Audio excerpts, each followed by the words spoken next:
Ketika Belarusia membuka perbatasan dengan Polandia sehingga terjadi migrasi manusia ke arah Polandia dari Belarusia, maka komentar Bosman, jago nih Putin. Kampret, kapan Indonesia punya pemimpin negara seperti Putin atau seperti Xi Jinping ketika mengelola negara dapat mengangkat Indonesia ke tingkat dunia. Ngimpi banget dah. Kita semua tahu ambisi Putin ambil Ukraina. Kita sudah rinci mengapa Putin mau menganeksasi Ukraina. Yang jadi pertanyaan selanjutnya adalah bagaimana cara Putin mengambil Ukraina. Tidak seluruh Ukraina, tidak sampai Kiev, hanya sebagian Ukraina. Maka Putin melakukan banyak manuver trisula yang menarik. Pertama, Belarusia yang merupakan negara perbatasan Rusia yang pemimpin Belarusia adalah sekutu Putin mulai bermain mengganggu Polandia. Belarus dibikin atau dikonflikkan dengan Polandia sehingga warga Belarusia hijrah migrasi keluar Belarusia ke Polandia. Tujuannya ya pastinya membuat tentara NATO dari Eropa Barat mau ke Ukraina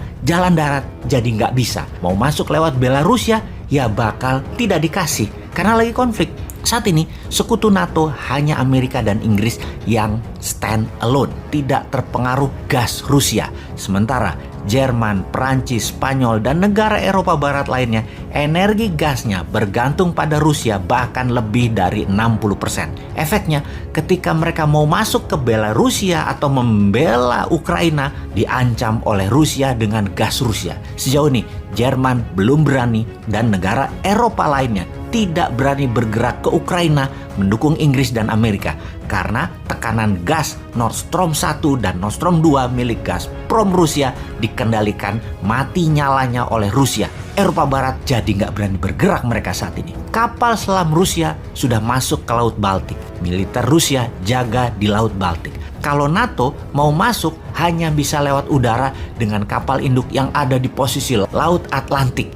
Ini sangat jauh dan sangat mudah diintersep. Di sisi selatan Ukraina yaitu Laut Mati atau Dead Sea, ada negara Turki yang merupakan sekutu Putin. Erdogan sejak dikudeta Amerika yang digagalkan oleh Rusia menggunakan Rusia sekarang sebagai sekutu utamanya. Balik badan dari Amerika itu Turki.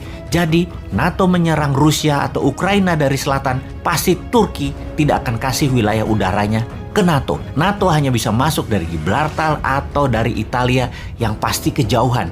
Dari Samudra Atlantik, dari Swedia atau dari Jerman juga nggak gampang. Ukraina saat ini sitting duck bagai bebek yang tinggal dieksekusi oleh Rusia. Sulit untuk menolong Ukraina. Strategi hebat Putin sulit dilawan. Ukraina mangsa lemah yang tidak ada yang bisa menolong dari cengkraman Rusia. Lewat udara sudah diblok di Polandia dan Belarusia. Eropa Barat ditekan melalui gas. Amerika Inggris hanya bisa serang dari Gibraltar atau dari utara Belarusia, dari Latvia. Jadi kesimpulan, lupakan NATO. Anda kalah strategi sama Putin. Apa efek perang Ukraina tersebut? Kita semua tahu harga minyak mentah di tahun 2021 naik 50% menjadi di harga sekarang sekitar $77 per barelnya. Setiap kenaikan $1, Rusia untung mendekati angka $1 billion per harinya dari minyak tersebut. Ketegangan Ukraina akan membuat minyak mentah dan harga gas naik. Ditarget naik 20%-an dari nilai sekarang ke arah $100 per barelnya. Rusia untung dari dua sisi, untung dari harga minyak dan gas, serta dapat Ukraina kalau perang terjadi antara sekutu versus Rusia. Rusia saat ini di atas angin. Di sisi lain, perang pasti berlangsung cepat. Rusia pasti tidak ambil Kiev, tapi mungkin sampai perbatasan Kiev. Lalu dunia akan resesi, slow down ekonominya ketika harga minyak ke $100 per barel. Slowdown ekonomi jadi berkepanjangan setelah COVID membuat manufaktur industri melambat. Ditambah perang Ukraina di ujung mata. Perang Ukraina akan berefek memukul ekonomi dalam negeri Tiongkok pastinya.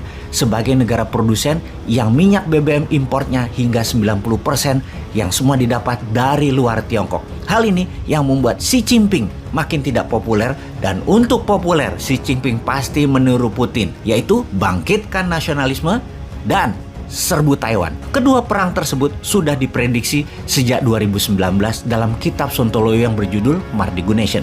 Jelas sudah mengatakan perang Laut Natuna Utara dan perang di selatan Eropa pasti terjadi. Sungguh, data ini bukan ramalan, ini analisa. full data sebelum membuat analisanya. Rusia dengan strategi Morozkova 2.0 memang punya rencana besar di Eropa dan merinci bagaimana mengambil Crimea, melepas Inggris Brexit dari Uni Eropa, melepas bangsa Katalan agar mereka merdeka dari Spanyol, mendukung separatis Baski, mendukung separatis timur Ukraina anti Kiev. Semua strategi jangka panjang oleh Putin dikerjakan desainnya sejak lama. Sejak tahun 2013 di sisi Xi Jinping dengan obor untuk mencaplok sumber daya alam suatu negara yang ditukar dengan infrastruktur yang 100% berbahan Tiongkok. Strategi Tiongkok selanjutnya adalah mengambil balik Macau, mengambil Hong Kong, dan mengambil Taiwan adalah mimpi Xi Jinping yang terus dimatangkan untuk menjadikan Tiongkok one nation, one system. Karena itu, kita harus mendesain, memanfaatkan peluang untuk menjadi negara besar, menyalip di tikungan selagi gajah dengan gajah berperang di mana-mana. Jangan cemen lah bernegara. Masa ngurusin hal-hal yang gak penting sih, seperti kayak tentaranya misalnya. Masa tentara disuruh megangin anak-anak yang dipaksa vaksin dengan sadisnya yang membuat anak kecil bisa pada trauma semua? Atau bernegara saat ini para elitis malah sibuk membangun apa saja proyek-proyek tadi dengan hutang-hutang lagi, sibuk bagi-bagi cuan antara pengusaha dan penguasa atau istilahnya peng-peng. Sibuk atur-atur kebijakan proyek untuk mereka belah-belah di atas sana. Rakyatnya hanya dikasih info dari buzzer seakan apa yang pejabat kerjakan tidak melanggar sumpah jabatan walau KKN. Dengan buzzer, rakyatnya dibikin gak paham bernegara dan tidak tahu berita luar negeri bahwa dunia mau perang yang padahal bisa dimanfaatkan untuk Indonesia berdaulat.